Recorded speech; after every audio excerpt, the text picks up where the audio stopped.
और ISF official page के ऊपर ये छपा है कि इमरान खान और उनका खानदान मुजामत का निशान बना हुआ है। उनकी बीवी, बहनें, भांजे सब ही इस फाशिस्ट निज़ाम का डटकर मुकाबला कर रहे हैं। कप्तान और उसके खानदान से इजहार यकजहती के लिए आईएसएफ मुल्क भर में एहतजाज का ऐलान करती है और 26 अगस्त बरोज मंगल मुल्क भर में कप्तान और उसके खानदान से इजहार यकजहती के लिए पुरअमन एहतजाज होगा।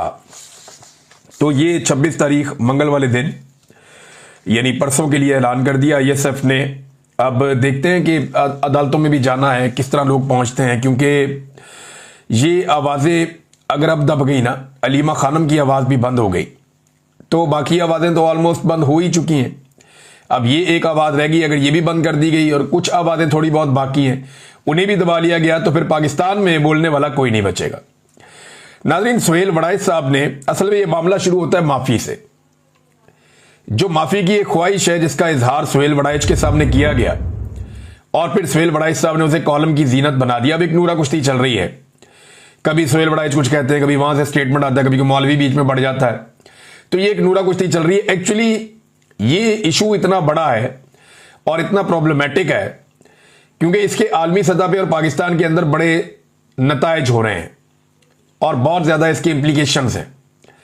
जैसा कि जब आलमी सतह पे जाते हैं फील्ड मार्शल या उनके साथी तो वो ये कहते हैं जी अदालतों में मामला है इमरान खान का, हमारा उससे क्या लेना देना। लेकिन जो सुहेल वड़ाइच ने तस्दीक की कि नहीं ये माफी मंगवाना चाहते हैं, जब माफी हो जाए तो मामला ठीक हो जाएगा, इमरान खान बाहर भी आ जाएगा। बाकी लोगों ने भी इससे मिलती जुलती बात बार बार की हुई है।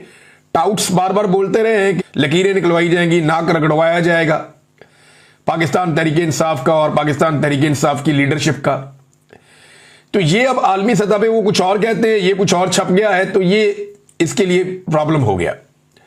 अब उस प्रॉब्लम से तवज्जो हटाने के लिए ये एक दूसरा बड़ा इशू उठा दिया गया और वैसे भी उनकी जरूरत थी और डिमांड भी बड़ी सख्त थी कि अलीमा खानम को चुप करवाया जाए, उनके बेटों को उठाया जाए, तो वो उठा लिए गए। अब सुहेल वड़ाइच साहब ने अपना एक वजाती कॉलम भी जंग और जियो की वेबसाइट के ऊपर लगवाया। इसका लिंक भी उन्होंने शेयर किया, ट्वीट किया, उन्होंने बताया जी कि ये लिंक है और ये मेरी वजाती बयान है, मेरा यह वजाती कॉलम है। वो उनकी जियो और जंग की जो वेबसाइट है उसके ऊपर से वो वजाती कॉलम भी हटवा दिया गया। अब मैं इसको बतौर एक नूरा कुश्ती देख रहा हूं, इसके अंदर से मुझे कुछ निकलता हुआ नजर नहीं आ रहा। अगर किसी को उम्मीद है तो उसकी चंद दिनों में तसल्ली हो जाएगी।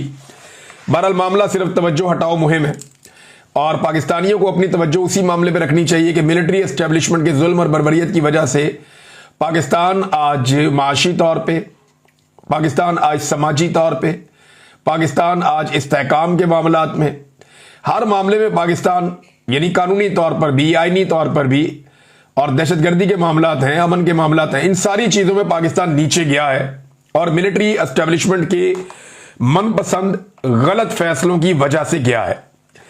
अब नाजरीन, बलूचिस्तान से जो खवातीन ताल्लुक रखती हैं जो इस्लामाबाद में मौजूद हैं, उन्हें इस्लामाबाद में बैठे हुए 40 दिन हो गए।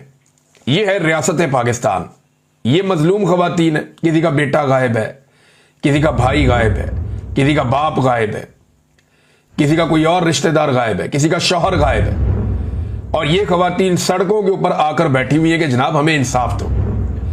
और रियासत के अंदर इतनी जुर्रत नहीं है कि इन निहत्ती और मासूम खवातीन का सामना कर सके या इन्हें बता सके कि आपके प्यारे गए कहां पे, या उन्हें जबरी तौर पे लापता किया है तो रिस्पॉन्सिबल कौन है और किसने किया और क्यों किया। किसी अदालत में उन्हें पेश कर नहीं सकते। जबरी गुमशुदगियां इन्होंने मसाइल का हल समझ ली हैं।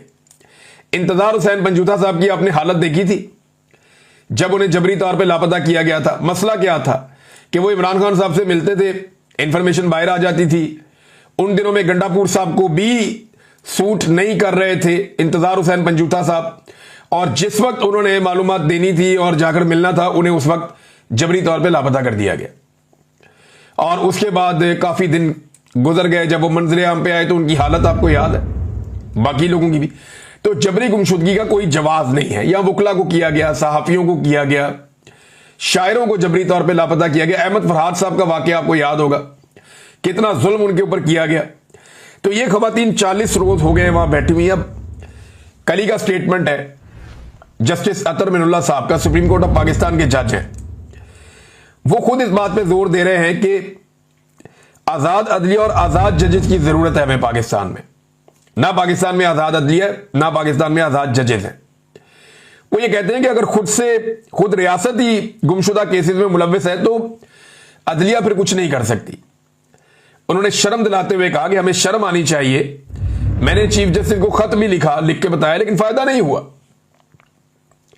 तो जजेस जिम्मेदार हैं, ये खुद जस्टिस अतर मिनुल्लाह कह रहे हैं। लेकिन जजेस पहले कंप्रोमाइज करते थे सिस्टम के लिए थोड़ा बहुत, तो थोड़ा बहुत जब कंप्रोमाइज करते थे ना, उस वक्त भी मैंने कई दफा कहा कि आप ये ना करें।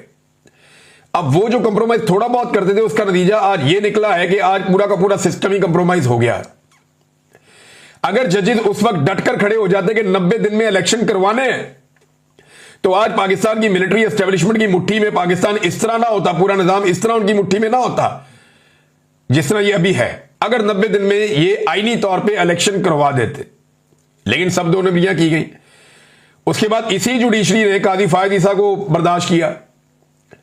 फिर काजी फायद ईसा ने जो पाकिस्तान की अदलिया के साथ किया वो आपके सामने।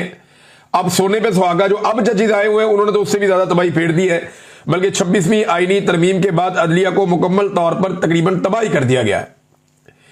मारंग बलोच का आमना जजुआ साहिबा का नाम जस्टिस अतर मिनुल्लाह किसी और तरह लेते हैं। रियासत कहती है वो दहशतगर्द है या दहशतगर्दों के सहूलतकार है। भाई वो तो कानून और आइन के मुताबिक इंसाफ मांगते हैं। मारंग बलोच में अभी अदालत में आकर क्या कहा कि इस मुल्क में कोई आइन और कानून है या नहीं है? भाई है तो उसके मुताबिक आप इंसाफ दें ना। आप जबरी तौर पे गुमशुदगियां कैसे कर सकते हैं? अच्छा।